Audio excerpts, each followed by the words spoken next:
I never thought XXXing my boyfriend on an old bridge over the river would end with a stranger spotting us and the story spreading through our social circles. But here we are.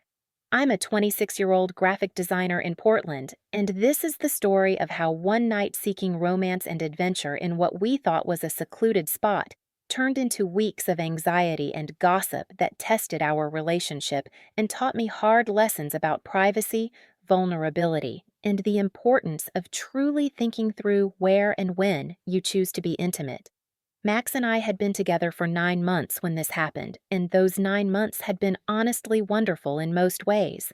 We met at a creative industry mixer where I was networking for my freelance design business, and he was there promoting his photography work. We ended up talking in the corner for 3 hours straight, completely ignoring everyone else at the event, just connecting over our shared love of visual arts and design and Pacific Northwest nature. He asked me out before the night ended, and our first date turned into a 6-hour adventure exploring hidden spots around Portland that he loved to photograph. From the beginning, our relationship had this element of discovery and exploration. Max was always finding new places to take me, always suggesting spontaneous adventures, always pushing me slightly outside my comfort zone in ways that felt exciting rather than threatening. That particular evening in late September, Max texted me around 7 p.m. saying he wanted to take me somewhere special, somewhere he'd discovered recently that had the most incredible views and would be perfect for watching the sunset and stars. I was intrigued immediately. Max had great taste in locations, and I'd loved every spot he'd shown me so far. I finished up the client work I'd been doing, changed into warmer clothes since September evenings in Portland can get chilly, and met him at his car. He drove us out of the main city into the suburbs, winding through residential areas and then onto smaller roads that ran alongside the Willamette River. After about 30 minutes, he pulled off onto a barely visible dirt road that led down toward the water, parking in a small clearing that looked like it might be used by fishermen during the day, but was completely deserted now as darkness fell. We got out, and I could immediately hear the river. That constant rushing sound of water moving over rocks and around bends. Max grabbed a small backpack from his trunk and took my hand, leading me down a narrow path through trees until we emerged at an old bridge. It wasn't a major bridge for car traffic. It looked like it might have been a railway bridge once upon a time, or maybe an old vehicle bridge that had been decommissioned when newer routes were built. The structure was still solid, but clearly hadn't been maintained in years, with rust visible on the metal railings and some weathering on the wooden planks. The bridge stretched across maybe 50 feet of river, and from our position we could see the water rushing beneath, illuminated by moonlight and the distant lights from the city creating this absolutely magical atmosphere. Max explained that he'd found this spot a few months ago while scouting photography locations, and he'd been waiting for the right time to bring me here. He said most people didn't know about it anymore, that it was essentially forgotten infrastructure that sat here unused while the world moved past it on newer, more efficient routes. The isolation and abandonment of the place made it feel incredibly private and romantic, like we'd discovered a secret that nobody else knew about. We walked out onto the bridge together, my hand in his, both of us careful to test the planks before putting our full weight down, and made our way to roughly the middle where we had the best view in all directions, upstream and downstream along the river, across to the forested banks on either side, up at the sky where stars were beginning to appear as the last light faded.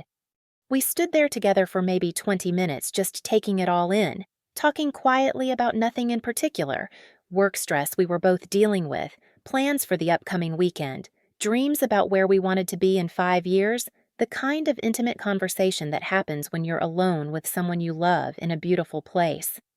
Max had brought wine in his backpack along with a blanket, and we spread the blanket on the bridge deck and sat down, passing the wine bottle back and forth and continuing to talk as darkness settled fully around us. The sounds of the river were hypnotic, and the air smelled like water and pine trees, and I felt this profound sense of peace and contentment, like this was exactly where I was supposed to be at this exact moment. At some point, the talking shifted into kissing, Max pulling me close and kissing me deeply, and I responded with equal intensity, both of us caught up in the romance and beauty of the moment. His hands moved over my body and mine over his, both of us becoming increasingly intimate despite the September chill in the air. We moved from sitting to lying on the blanket, and the logical part of my brain that should have been asking questions about privacy and safety and whether this was really a good idea was completely overruled by desire and trust, and this feeling that we were alone in our own private world. We started removing clothes, started getting more physical, started sXXing right there on that old bridge over the rushing river with the stars overhead and the city lights distant in all directions. I was completely lost in the experience. Completely focused on Max and on the sensations and on this perfect moment we were creating together. The sounds of the river masked any other noises, and the darkness felt like it was protecting us, hiding us from the world. We'd been there for maybe 15 or 20 minutes in total, deeply intimate and vulnerable, when I became aware of a new sound cutting through the river noise. An engine, a vehicle approaching on the road we'd driven in on. My first thought was that it was probably just someone else who knew about this fishing spot, someone who would park and head down to the river and never even notice the bridge or us on it. Max and I both paused in what we were doing, listening, but the vehicle sounded far enough away that we decided to ignore it and continue, assuming we'd hear if it got close enough to be a real concern.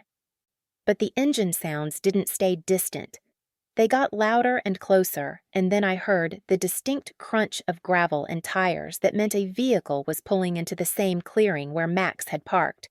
My heart started pounding with a different kind of intensity now, adrenaline mixing with the arousal, creating this cocktail of fear and excitement. Max pulled his jacket over us, trying to create some kind of cover, and we both held completely still, hoping that whoever had arrived would just do whatever they came to do and leave without noticing us out here on the bridge. For a moment, it was quiet except for the river and our own held breath, and I thought maybe we'd gotten lucky, maybe they really wouldn't see us. Then I heard a car door opening and closing, and footsteps on gravel, and then the distinctive click of a flashlight being turned on.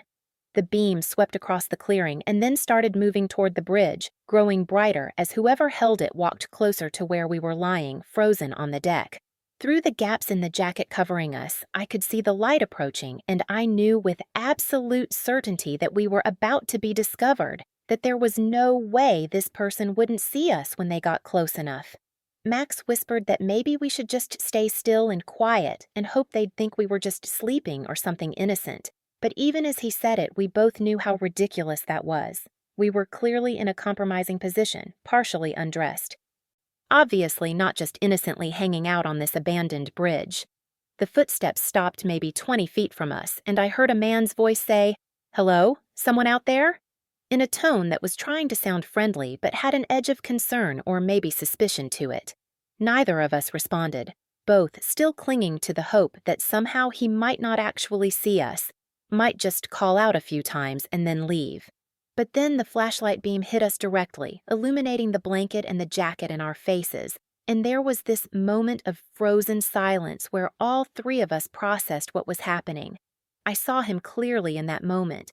Middle-aged guy, wearing work clothes, probably just someone who came down here to fish or enjoy the river after work.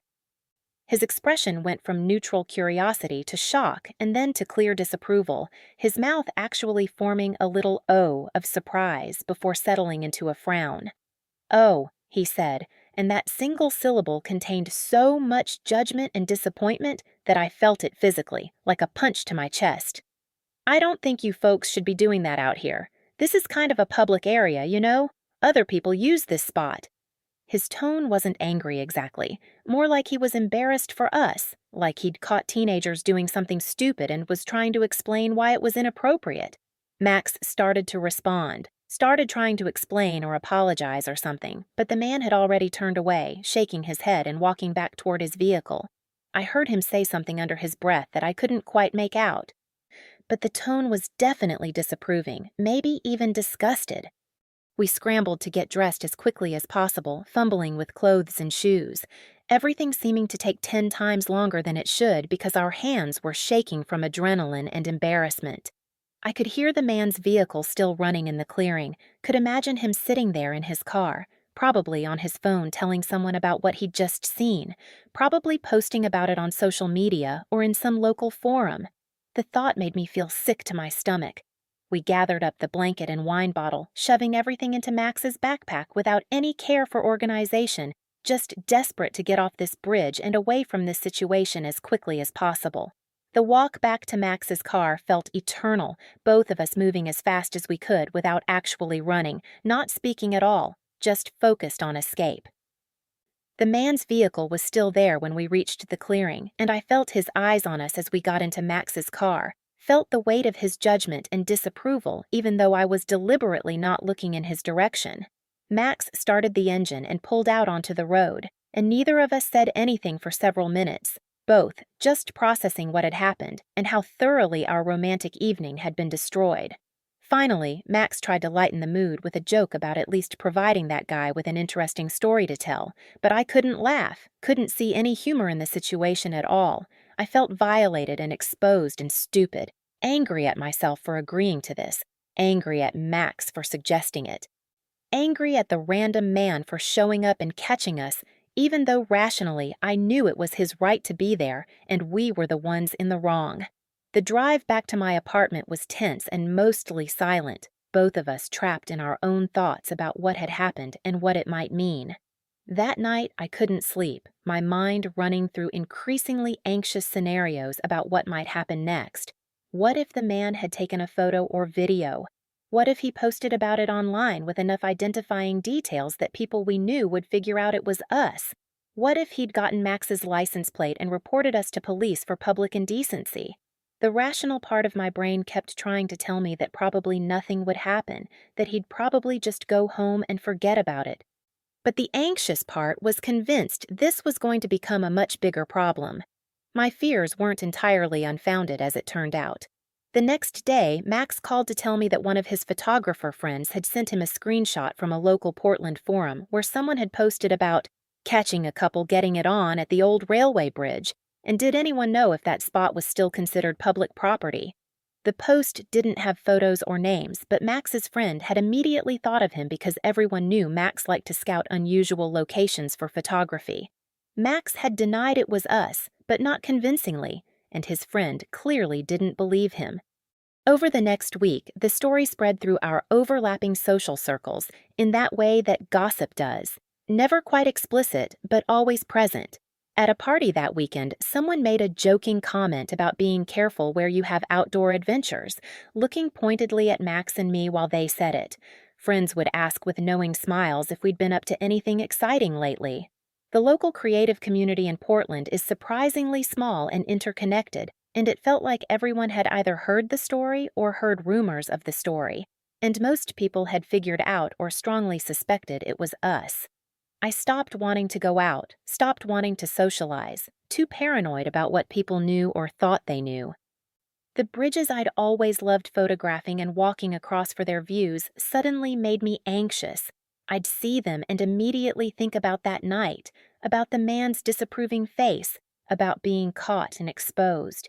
Max tried to be supportive, but he was also clearly uncomfortable with the attention and gossip, and I could tell he felt guilty for suggesting the bridge in the first place.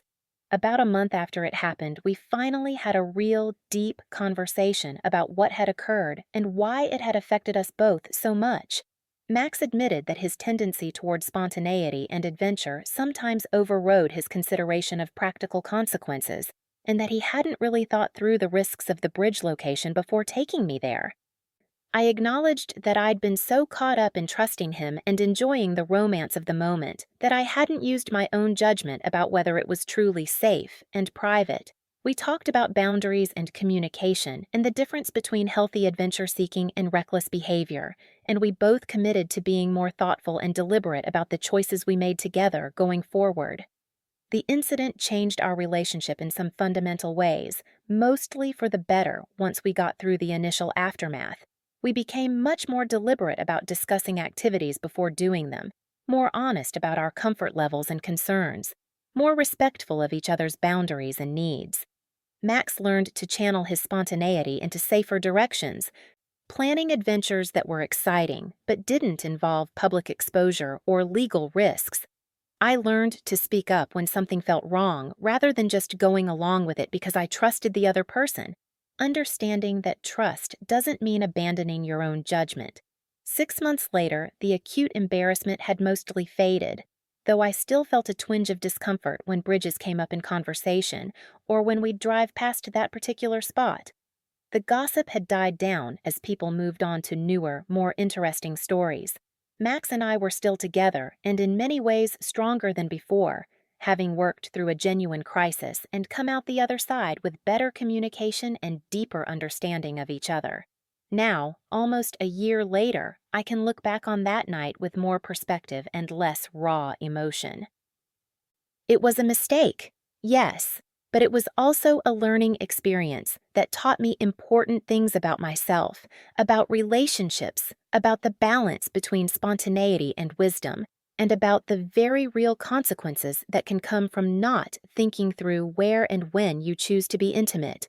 I'm more cautious now, more thoughtful about privacy in public spaces, more aware of how quickly a romantic moment can turn into a source of lasting anxiety and regret.